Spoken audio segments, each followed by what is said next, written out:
Covid कालखंड में औद्योगिक निवेश की गति को बनाए रखने हेतु विशेष हेल्प डेस्क संचालित किया गया।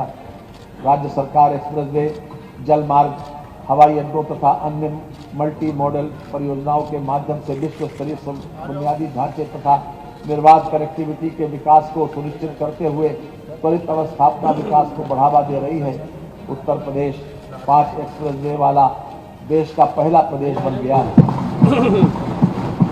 लखनऊ एवं वाराणसी में वर्तमान अंतर्राष्ट्रीय हवाई अड्डों तथा कुशीनगर में नवीन अंतर्राष्ट्रीय हवाई अड्डे के साथ ही जेवर में नोएडा ग्रीन फील्ड अंतर्राष्ट्रीय हवाई अड्डा और अयोध्या में मर्यादा पुरुषोत्तम श्री राम अंतर्राष्ट्रीय हवाई अड्डे के साथ उत्तर प्रदेश शीघ्र ही 5 अंतर्राष्ट्रीय एयरपोर्ट वाला देश का पहला प्रदेश बन जाएगा। विभिन्न औद्योगिक परियोजनाओं जैसे medical device park, drug park, Dhanvantari health park, Amritsar Kolkata industrial corridor, IIT, GNL greater Noida, film city की स्थापना, mega food park, Trans Ganga city, plastic city, garment park, logistics hub, apparel park, toy park, हस्तशिल्प पार्क, प्लेटेड फैक्ट्रियां आदि के संबंध में द्रुत गति से कार्रवाई प्रचलित है। प्रदेश के सभी जनपदों के उत्पादों एवं पारंपरिक शिल्पों के समग्र विकास हेतु संचालित एक जनपद एक उत्पाद के प्रभावी क्रियान्वयन से प्रदेश से होने वाला निर्यात 88,000 करोड़ रुपए से बढ़कर 1.56 लाख करोड़ रुपए हो गया है। यह हर्ष का विषय है कि उत्तर प्रदेश एक उत्कृष्ट निवेश डेस्टिनेशन के रूप में उभरा है। इस दिशा में राज्य सरकार ने ease of doing business ranking में अभूतपूर्व प्रगति करते हुए देश में द्वितीय स्थान प्राप्त किया है। प्रदेश स्तर पर अंतर जनपदीय राशन कार्ड पोर्टेबिलिटी संचालित किए जाने के उपरांत भारत सरकार की one nation one ration card योजना के अंतर्गत प्रदेश में राष्ट्रीय पोर्टेबिलिटी की सुविधा माह मई 2020 से लागू है, जिसके अंतर्गत उत्तर प्रदेश के कार्ड धारक अन्य राज्यों की किसी भी उचित दर की दुकान से अपना खाद्यान्न प्राप्त कर सकते हैं। मई 2020 से मार्च 2022 तक अन्य राज्यों के 37,971 राशन कार्ड धारकों द्वारा उत्तर प्रदेश से तथा उत्तर प्रदेश के 8,99,798 कार्ड धारकों द्वारा अन्य राज्यों से अपना खाद्यान्न प्राप्त किया गया है।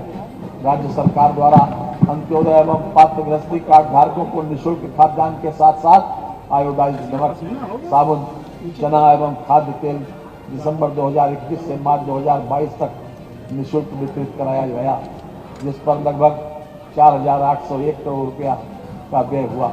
इस योजना से प्रदेश के लगभग 15 करोड़ लोग लाभान्वित हुए। ये देश का विशालतम खाद्यान्न वितरण कार्यक्रम है, जिसका विस्तार अप्रैल 2022 से जून 2022 तक कर दिया गया है। प्रदेश के 15 करोड़ निर्धन व्यक्तियों को मुफ्त अनाज तथा 3 करोड़ मजदूरों को मार्च 2022 तक 500 रुपये प्रतिमाह का भत्ता और 98 लाख नागरिकों को 1,000 रुपये प्रतिमाह का भत्ता दिया गया। प्रधानमंत्री उज्ज्वला योजना के अंतर्गत उत्तर प्रदेश की 1.67 करोड़ महिलाओं को मुफ्त गैस कनेक्शन देने वाला देश का पहला प्रदेश बना। पिछले 5 वर्षों में प्रधानमंत्री आवास योजना के अंतर्गत प्रदेश के ग्रामीण एवं शहरी क्षेत्रों में 42,50,000 आवास स्वीकृत किए गए हैं। स्वच्छ भारत मिशन के अंतर्गत 2 करोड़ 61 लाख व्यक्तिगत शौचालयों का निर्माण कराकर उत्तर प्रदेश देश में प्रथम स्थान पर है। सौभाग्य योजना के अंतर्गत 1 करोड़ 41 लाख मुफ्त विद्युत कनेक्शन दिए गए। एंटी भू माफिया अभियान के अंतर्गत 64,398 हेक्टेयर की भूमि अवैध कब्जे से मुक्त कराई गई है। 2471 आक्रमणकर्ताओं को भू माफिया के रूप में चिन्हित किया गया है। वर्तमान में 186 भू माफिया जेल में निरुद्ध हैं तथा 4274 आक्रमणकारियों के विरुद्ध कार्रवाई की गई है। पिछले 5 वर्षों के हमारे कार्यकाल में प्रदेश बीमारू राज्यों की श्रेणी से निकलकर देश की अग्रणी राज्यों में आ चुका। कानून व्यवस्था सरकार की अपराध एवं अपराधियों के प्रति जीरो टॉलरेंस की नीति के अनुरूप प्रदेश की कानून व्यवस्था को अधिक मजबूत बनाए जाने एवं आपराधिक असामाजिक तत्वों पर प्रभावी नियंत्रण करने के उद्देश्य से कार्य योजना बनाकर अपराधियों के विरुद्ध कठोरतम विधिक कार्रवाई की जा रही है। दुर्दांत अपराधियों के विरुद्ध कार्रवाई के दौरान 159 अपराधी मुठभेड़ में मारे गए एवं 3762 घायल हुए। गैंगस्टर अधिनियम में 51,696 एवं NSA में 730 व्यक्तियों के विरुद्ध कार्रवाई की गई। प्रदेश स्तर पर 50 चिन्हित माफिया व इनके गैंग के सदस्यों सहयोगियों के विरुद्ध प्रभावी कार्रवाई कराई जा रही है। इसके अतिरिक्त जनपद स्तर पर विभिन्न प्रकार के माफिया चिन्हित कर, जैसे आपराधिक माफिया, भू माफिया, खनन माफिया, वन माफिया, मादक पदार्थ औद्योगिक शराब माफिया, शिक्षा माफिया, गौ तस्कर माफिया व अन्य माफियाओं के विरुद्ध कार्रवाई की जा रही है। महिलाओं एवं बालिकाओं के साथ घटित होने वाले अपराधों के प्रभावी रोकथाम हेतु मिशन शक्ति अभियान के अंतर्गत उत्तर प्रदेश पुलिस द्वारा अत्यंत प्रभावी कार्रवाई की गई। विधानसभा सामान्य निर्वाचन 2022 के अंतर्गत प्रदेश की 403 विधानसभा सीटों पर चुनाव निर्विघ्न एवं निर्विवाद रूप से सकुशल संपन्न हुए। चुनाव के दौरान पुलिस द्वारा सोशल मीडिया, डिजिटल वॉलंटियर एवं अन्य माध्यमों से प्रदेश में छोटी सूचना का त्वरित गति से संज्ञान लेकर उन पर तत्परता पूर्वक कार्रवाई की गई, जिसके परिणाम स्वरूप कोई अफवाह बृहत रूप ले उससे पूर्व ही उस पर सकारात्मक निरोधात्मक कार्रवाई की गई, जिससे निर्वाचन के दौरान कोई भी बृहत घटना नहीं घटित हुई। प्रदेश ही नहीं बल्कि देश के अन्य राज्यों में भी इसकी सराहना की गई है। आतंकवादी गतिविधियों पर अंकुश लगाने के लिए ATS सेंटर देवबंद का निर्माण कार्य प्रगति पर है, जिसे शीघ्र पूर्ण किया जाएगा तथा मेरठ, बहराइच, कानपुर, आजमगढ़ व रामपुर में ATS सेंटर का निर्माण कराया जाएगा। माननीय उच्च न्यायालय इलाहाबाद, लखनऊ खंडपीठ एवं जिला न्यायालयों, राज्य सरकार द्वारा अधिसूचित किसी अन्य न्यायालय, मेट्रो, रेल, धार्मिक स्थलों विदिन ब्रैकेट अयोध्या, काशी, मथुरा, ऐतिहासिक स्थल ताजमहल, हवाई अड्डों, बैंकों, अन्य वित्तीय संस्थानों, औद्योगिक उपक्रमों, सामरिक एवं महत्वपूर्ण प्रतिष्ठानों आदि की उत्तम संरक्षा तथा सुरक्षा हेतु उत्तर प्रदेश विशेष सुरक्षा बल का गठन किया गया है, जिसके लिए 276 करोड़ 66 लाख रुपए की व्यवस्था प्रस्तावित। पुलिस इमरजेंसी प्रबंध प्रणाली के अंतर्गत UP 112 विदिन ब्रैकेट डायल 100 योजना के द्वितीय चरण को वित्तीय वर्ष 2022-2023 में प्रारंभ किया जाना है। इसके सुदृढ़ीकरण हेतु 730 करोड़ 88 लाख रुपए की व्यवस्था प्रस्तावित। सेफ सिटी योजना के अंतर्गत महिलाओं की सुरक्षा के लिए लखनऊ, गौतम बुद्ध नगर, आगरा, वाराणसी, गोरखपुर, प्रयागराज में योजना लागू किए जाने हेतु 523 करोड़ 34 लाख रुपए की व्यवस्था प्रस्तावित है।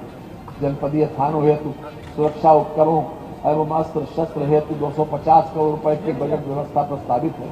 विधि विज्ञान प्रयोगशालाओं की स्थापना तथा Uttar Pradesh forensic science institute Lucknow का निर्माण कराया जा रहा है।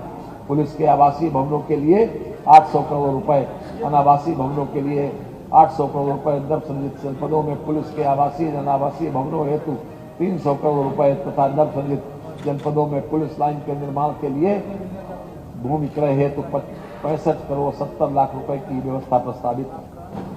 माननीय हम जानते हैं कि वर्ष 2019 में माननीय प्रधानमंत्री जी ने भारत देश को $5 ट्रिलियन की अर्थव्यवस्था के रूप में विकसित करने का लक्ष्य घोषित किया। उत्तर प्रदेश देश का सबसे अधिक मानव संपदा वाला प्रदेश है, अतः देश को $5 ट्रिलियन की अर्थव्यवस्था बनाने में उत्तर प्रदेश का महत्वपूर्ण योगदान रहेगा। इसी दृष्टि से प्रदेश को $1 ट्रिलियन की अर्थव्यवस्था के रूप में विकसित करने का लक्ष्य लेकर हमारी सरकार कार्य कर रही है।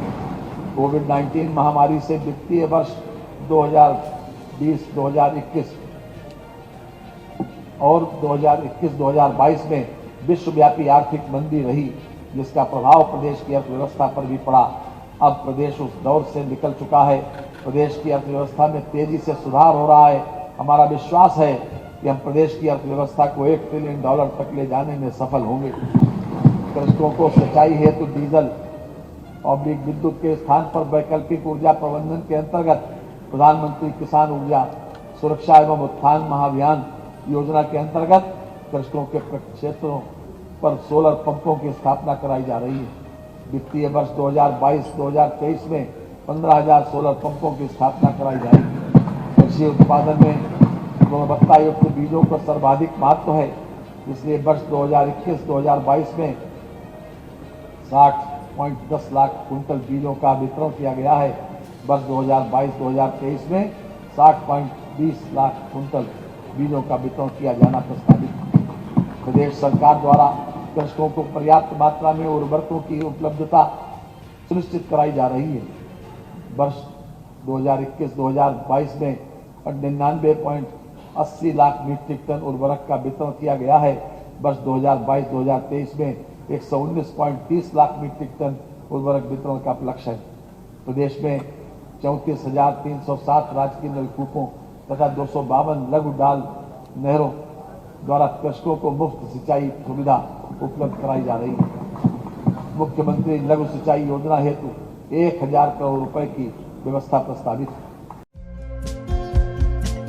हमारे चैनल को लाइक, शेयर और सब्सक्राइब जरूर करें और नई अपडेट्स के लिए बेल आइकन दबाना ना भूलें।